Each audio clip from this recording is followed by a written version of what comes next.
Salam sejahtera pemirsa Tabura Injil yang Tuhan Yesus Kristus kasihi. Kembali kita berjumpa lagi dalam penyiaran Tabura Injil Klasis Yapen Selatan. Bersama dengan saya Pendeta Novela Karet, kita akan mendengarkan kebenaran firman Tuhan. Namun sebelum kita mendengarkan kebenaran firman Tuhan, mari kita bersatu di dalam doa. Kita berdoa. Ya Allah, ya Bapa, Tuhan kami yang terus memberkati hidup kami. Kami bersyukur karena hari ini Tuhan masih terus menyertai dan mengizinkan kami untuk menikmati semua cinta kasih dan kebaikan Tuhan dalam hidup kami. Ya Allah, ya Bapa di sorga, kini kami akan membaca dan mendengarkan kebenaran firman-Mu. Biarlah Tuhan memberkati kami, hati dan pikiran kami Tuhan sucikan kami. Sehingga ketika kebenaran firman-Mu ditaburkan atau disampaikan bagi kami, benar-benar kami pahami, dan biarlah melalui tuntunan kuasa Roh Kudus memampukan kami untuk melakukan kebenaran firman Tuhan dalam hidup kami tiap-tiap hari. Terima kasih ya Allah, ya Bapa di surga. Inilah doa kami. Amin. Pemirsa Tabura Injil yang Tuhan Yesus Kristus kasihi, bagian kebenaran firman Tuhan bagi kita saat ini di dalam kitab Roma pasal 15. Kitab Roma pasal 15, kita akan baca ayatnya yang ketiga dan ayatnya yang keempat. Demikian firman Tuhan. Orang yang lemah dan orang yang kuat. Ayat yang ketiga dan ayatnya yang keempat. Karena Kristus juga tidak mencari kesenangannya sendiri, tetapi seperti ada tertulis, kata-kata cercaan mereka yang mencerca engkau telah mengenai aku. Sebab segala sesuatu yang dituliskan dahulu telah ditulis untuk menjadi pelajaran bagi kita, supaya kita teguh berpegang pada pengharapan oleh ketekunan dan penghiburan dari kitab suci. Demikian bagian kebenaran firman Tuhan. Pemirsa Tabura Injil yang Tuhan Yesus Kristus kasihi, dari bagian pembacaan firman Tuhan kitab Roma pasal 15 ayat 3 hingga ayat yang keempat menjadi tema bagi kita saat ini dalam perenungan, yaitu pengharapan. Pemirsa Tabura Injil yang Tuhan Yesus kasihi, Rasul Paulus meminta kita untuk meneladani Yesus. Meneladani Yesus Kristus dalam hal bahwa lebih memperhatikan sesama dibandingkan memperhatikan diri kita sendiri. Permintaan Paulus ini berkenaan dengan kewajiban kita sebagai orang yang dianggap kuat atau orang yang sudah percaya kepada Yesus, beriman, tetapi lebih dewasa lagi. Pemirsa yang Tuhan Yesus kasihi, kita diminta untuk menanggung kelemahan orang yang lemah dengan cara memperhatikan mereka dan mendukung mereka agar tidak jatuh ke dalam pencobaan. Kita yang kuat diharuskan untuk memperhatikan dan menerima mereka yang lemah agar iman mereka pun turut dibangun. Pemirsa Tabura Injil yang Tuhan Yesus Kristus kasihi, Rasul Paulus menggunakan istilah kuat dan lemah untuk menggambarkan keadaan rohani orang percaya. Istilah kuat menunjukkan pada iman orang yang telah dewasa.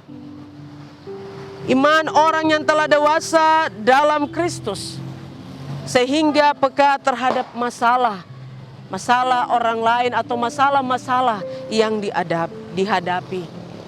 Pemirsa Tabura Injil yang Tuhan Yesus Kristus kasihi, Rasul Paulus juga menekankan kepada kita dalam bagian pembacaan kita bahwa menjadi orang yang kuat adalah orang yang memahami kebebasan rohani mereka di dalam Kristus dan tidak mau lagi diperbudak aturan hukum Taurat atau diperbudak oleh dosa. Mereka yang kuat adalah mereka yang peka pada hati nurani yang telah diterangi oleh firman Allah. Lebih dari ketaatan mereka akan ritual atau tradisi atau kebiasaan-kebiasaan yang tidak mendatangkan kedewasaan iman dalam hidup sebagai orang percaya. Pemirsa Tabura Injil, istilah lemah mengacu pada orang percaya yang imannya belum dewasa. Yang imannya belum dewasa yaitu yang masih percaya pada hal-hal kebiasaan, ritual atau tradisi-tradisi hukum Taurat. Tentang apa yang akan mereka minum dan apa yang akan mereka makan. Kemudian juga tentang bagaimana mereka harus beribadah. Atau kebiasaan-kebiasaan yang mengikat mereka sehingga mereka lupa akan panggilan mereka sebagai orang percaya yang memiliki iman yang benar-benar bergantung kepada Kristus, bukan kepada hal-hal lain. Pemirsa Tabura Injil yang Tuhan Yesus Kristus kasihi, mereka yang lemah iman berkeyakinan bahwa orang Kristen yang dewasa rohani menghidupi kekristenannya dengan cara mengikuti aturan-aturan yang ketat, kebiasaan-kebiasaan dan tradisi-tradisi. Dan seringkali mereka menghiasi atau menghakimi sesama mereka yang tidak sejalan dengan pandangan mereka.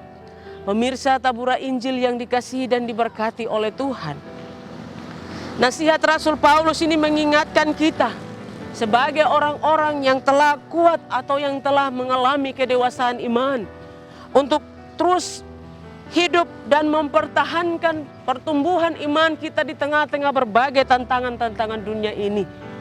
Dia mengingatkan kita tentang bagaimana Yesus Kristus yang telah meninggalkan keteladanannya bagi kita sebagai orang yang kuat.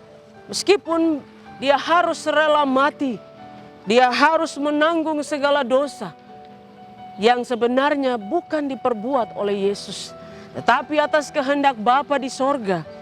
Maka Yesus Kristus harus taat. Yesus Kristus harus tunduk kepada Bapanya untuk melaksanakan kehendak Bapanya dalam menyelamatkan manusia dan dunia ini. Pemirsa Tabura Injil yang Tuhan Yesus Kristus kasihi, Yesus Kristus tidak mencari kemauan dan kesenangannya, melainkan dia menuruti apa yang telah menjadi tugas dan tanggung jawabnya ketika dia hadir di tengah-tengah dunia ini, yaitu dia harus melaksanakan kehendak Bapanya dalam menyelamatkan manusia dan dunia ini. Pemirsa Tabura Injil yang Tuhan Yesus Kristus kasihi, Yesus menjadi teladan bagi kita. Untuk kita pun juga harus menjadi orang-orang percaya di tengah-tengah dunia ini yang mampu bertahan hidup di tengah-tengah berbagai macam tantangan, berbagai macam pergumulan, berbagai macam celaan, berbagai macam penderitaan yang kita hadapi. Kita harus mampu menunjukkan iman yang dewasa, iman yang kuat. Kita tidak boleh menunjukkan iman yang lemah. Dan kita lebih mengandalkan kekuatan duniawi ini dibandingkan kita mengandalkan Tuhan Yesus. Karena di tengah-tengah hidup kita sebagai orang percaya saat ini, kita hanya berpengharapan pada Tuhan bahwa apa yang kita jalani saat ini, kehidupan yang kita jalani saat ini sebagai orang percaya di tengah-tengah dunia ini, ada pengharapan bahwa kita akan mendapatkan kehidupan, keselamatan yang baik dengan Tuhan dalam kerajaannya. Pemirsa Tabura Injil yang dikasihi dan diberkati oleh Tuhan. Oleh sebab itu mari kita teladani teladan yang telah ditinggalkan oleh Yesus Kristus, bahwa pasti kita akan menghadapi segala macam tantangan seperti yang sudah dihadapi oleh Yesus. Bahwa pasti dunia pun akan membenci kita dengan segala macam caranya. Membuat iman kita untuk benar-benar meninggalkan Yesus. Tapi jangan sekalipun kita jatuh dalam tantangan atau godaan-godaan dunia ini. Tapi marilah kita tetap kuat Kita tetap berpengharapan di dalam Kristus. Kita yakin bahwa apa yang telah ditinggalkan Yesus atau keteladanan itu, kita tidak berjalan seorang diri. Tetapi Yesus akan menolong kita. Yesus akan memampukan kita. Karena Ia telah lebih dahulu menunjukkan jalannya. Ia telah lebih dahulu melalui semua yang kita hadapi saat ini. Maka janganlah kita putus asa. Tetapi tetaplah kita percaya dari apa yang ada pada kita atau iman seadanya yang kita miliki ini. Baiklah kita tumbuh kembangkan iman itu. Sehingga kita terus hidup di dalam orang-orang yang beriman. Orang-orang yang kuat. Dan orang-orang yang berpengharapan di dalam Kristus. Bahwa pada akhirnya nanti kita adalah ahli waris kerajaan Allah. Amin. Pemirsa Tabura Injil yang Tuhan Yesus kasihi, mari kita bersatu di dalam doa. Kita berdoa. Bapa di surga, terima kasih untuk iman seadanya yang telah Tuhan beri bagi kami. Supaya biarlah iman seadanya ini kami mau pakai menjadi orang-orang percaya yang terus kuat, lebih dewasa lagi dalam memahami keteladanan yang Tuhan Yesus tinggalkan dalam hidup kami. Yang telah Tuhan Yesus ajarkan bagi kami. Bahwa hidup di tengah-tengah berbagai macam tantangan ini, kami harus tetap berpengharapan, percaya, dan menggantungkan seluruh hidup kami ini kepada Tuhan. Sempurnakan di dalam hidup kami. Sehingga biarlah kami bukan hanya menjadi pendengar saja, tapi kami menjadi pelaku-pelaku kebenaran firman-Mu dalam hidup kami. Tuhan memberkati kami secara pribadi, hidup persekutuan keluarga kami, bahkan jemaat kami, bahkan di mana saja kami berada. Tuhan memberkati kami. Sehingga biarlah hidup kami ini terus diberkati oleh Tuhan dan mengalami kekuatan iman yang sungguh. Sehingga ketika kami berjalan dan terus ada di tengah-tengah dunia ini, kami mampu menghadapi tantangan-tantangan dunia ini Tuhan. Tuhan memberkati tim perekaman atau penyiaran Tabura Injil Klasis Siapan Selatan ini Tuhan. Biarlah Tuhan memakai mereka secara luar biasa untuk terus melakukan pemberitaan atau penyiaran kebenaran firman Tuhan ini. Dan terus mengabarkan kabar sukacita firman Allah ini kepada semua orang. Baik melalui penyiaran di media sosial maupun di mana saja mereka berada. Tuhan memberkati hidup pribadi, tugas dan tanggung jawab bahkan dalam hidup keluarga mereka. Ya Allah, ya Bapa di sorga, kami berdoa menyerahkan pemerintah kami, baik negara Republik Indonesia, Provinsi Papua, Kabupaten Kepulauan Yapen. Tuhan memberkati semua yang adalah hamba-hamba-Mu yang telah Tuhan pilih dan tempatkan mereka dalam memimpin dan melayani umat Tuhan yang ada di dunia ini. Tuhan memberkati mereka yang adalah wakil Allah. Biarlah hamba-hamba-Mu ini terus diberkati untuk terus melayani umat-Mu. Dan nama Tuhan senantiasa dipuji dan dipermuliakan. Tuhan memberkati gereja Tuhan di tengah-tengah dunia ini. Untuk terus ada dan berdiri karena Tuhanlah kepala gereja ini. Karena Roh Kudus memimpin gereja ini. Untuk terus menyampaikan kabar firman Tuhan sampai Tuhan datang kembali. Ya Allah, ya Bapa di sorga, terima kasih banyak. Kami menyerahkan seluruh kehidupan kami kepadamu ya Tuhan kami. Karena Tuhan terus ada bagi kami dan terus menyertai hidup kami kini dan selama-lamanya. Amin. Pemirsa Tabura Injil yang Tuhan Yesus Kristus kasihi, demikianlah kebenaran firman Tuhan telah kita dengarkan bersama dan sampai berjumpa untuk waktu yang akan datang. Shalom.